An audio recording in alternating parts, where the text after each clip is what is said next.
Welcome বন্ধুরা, আমি mutton curry recipe তৈরি করছি। কেমন করে বানাচ্ছি দেখতে থাকুন। এই জন্য আমি একটা বড় টমেটো নিয়েছি, আর কিছুটা আদা আর 10-12 কোয়া রসুন নিয়েছি, পেস্ট করব। আর 3টে পেঁয়াজ কেটে রেখেছি, আর 2টো আলু 4 টুকরো করে রেখেছি।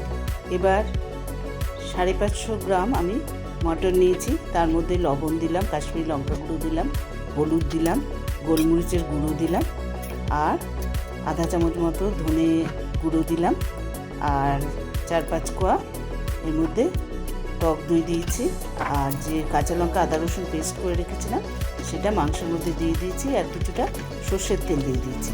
দিয়ে এখন এটা ভালো করে মেখে আমি আধা ঘন্টার জন্য রেখে দেবো, ম্যারিনেট করার জন্য রেখে দেবো আধা ঘন্টা। ভালো করে সব মিশিয়ে নিচ্ছি। এবার আমি এটা ঢেকে দিলাম।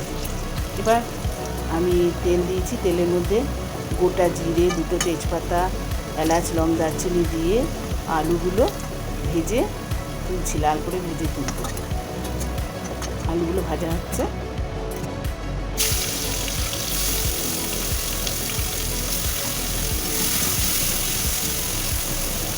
আলুগুলো ভেজে আমি তুলে নিয়েছি।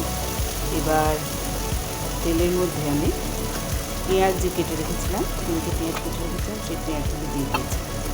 দিয়ে ভালো করে লাল লাল করে ভাজছি।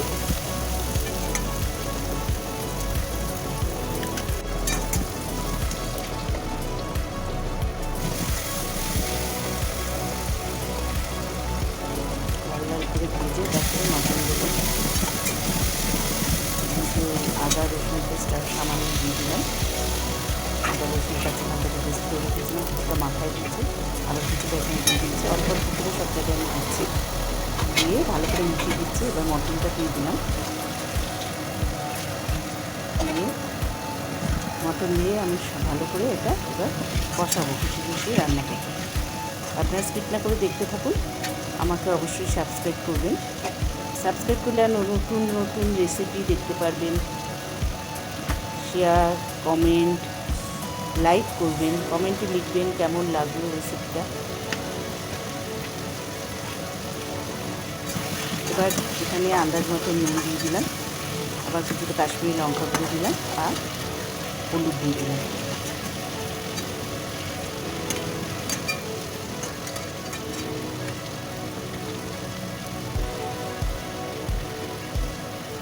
ভালো করে এবার আমি কষে রান্না করছি। আর একটু আদা রসুন কাঁচা লঙ্কা পেস্ট দিয়ে দিলাম মাংসের মধ্যে, দিয়ে সব ভালো করে মিশিয়ে আমি এটা কষিয়ে রান্না করছি। এবার একটা টমেটো যে কেটে রেখেছিলাম সেটা দিয়ে দিয়েছি। আমার এখানে 550 গ্রাম মটন রান্না হচ্ছে। এবার আলুগুলো আমি ভাজা আলুগুলো দিয়ে দিয়েছি।